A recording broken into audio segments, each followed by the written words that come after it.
అనుభవం లేదని ఇష్టానుసారంగా వ్యవహరిస్తున్నారని బీసీ సంక్షేమ సంఘం జాతీయ అధ్యక్షుడు జాజుల శ్రీనివాస్ గౌడ్ తీవ్రస్థాయిలో మండిపడ్డారు. పొంతన లేకుండా జీవోలు జారీ చేస్తూ వాటిని అమలు చేయకుండా ప్రజలను గందరగోళ పరిస్థితుల్లోకి నెట్టుతున్నారని ఆక్షేపించారు. కాంగ్రెస్ ప్రభుత్వం అధికారంలోకి వచ్చిన 100 రోజుల్లో కామారెడ్డి డిక్లరేషన్ అమలు చేస్తామని హామీ ఇచ్చిందని, కానీ 9 నెలలు పూర్తవుతున్నా బీసీ కుల గణన ప్రక్రియ ప్రారంభం కాలేదన్నారు. కుల గణనపై ప్రభుత్వానికి చిత్తశుద్ధి లేదని, కులగణన చేపట్టిన తరువాతే స్థానిక సంస్థల ఎన్నికలు నిర్వహించాలని గత 6 నెలలుగా కొట్లాడుతున్నామని తెలిపారు.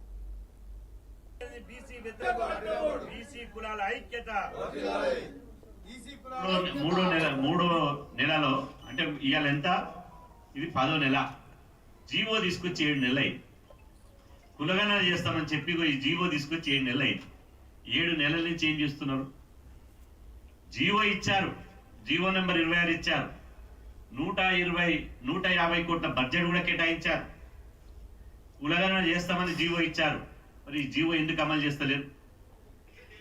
ఈరోజు జీవో ఇచ్చిన తర్వాత, మేము పోరాటం చేసిన తర్వాత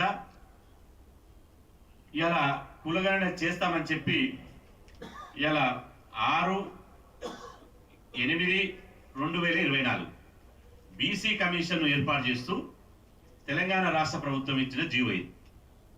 బీసీ కమిషన్ 198వ జీవో, ఇది 198వ జీవో. బీసీ కమిషన్ 199 తెలంగాణ రాష్ట్ర ప్రభుత్వం జీవో నెంబర్ 199 ద్వారా బీసీ కమిషన్ను 6/9/2024 తేదీ నాడు బీసీ కమిషన్ను ఏర్పాటు చేస్తూ ఇచ్చిన జీవో. సరిగ్గా ఇప్పుడు మాట్లాడుతున్న సమయానికి ఇవాళ 6వ తేదీ, ఇవాళ 10వ నెల. అంటే 6వ తేదీ 9వ నెలలో ఇచ్చినటువంటి ఈ జీవో 6వ నెల 10వ తేదీ వచ్చింది. అంటే బీసీ కమిషన్ నియమించి నెల రోజులు గడిచింది. బీసీ కమిషన్ నియమించి నెల రోజులు గడిచింది. మరి అడుగుతున్నాం, నెల రోజులుగా బీసీ కమిషన్ ఇచ్చినటువంటి జీవో, బీసీ కమిషన్ ఇచ్చినటువంటి సమయాన్ని వృధా చేసిరు కదా.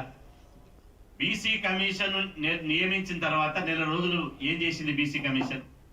బీసీ కమిషన్ ఎందుకు నియమించారు? అంటే బీసీలను మభ్యపెట్టడానికా, లేదా నిజంగా బీసీ కులాల సమగ్ర కులగణన చేసి బీసీలకు రిజర్వేషన్ పెంచడానికా? చికిత్స కోసం వెళ్లిన ఓ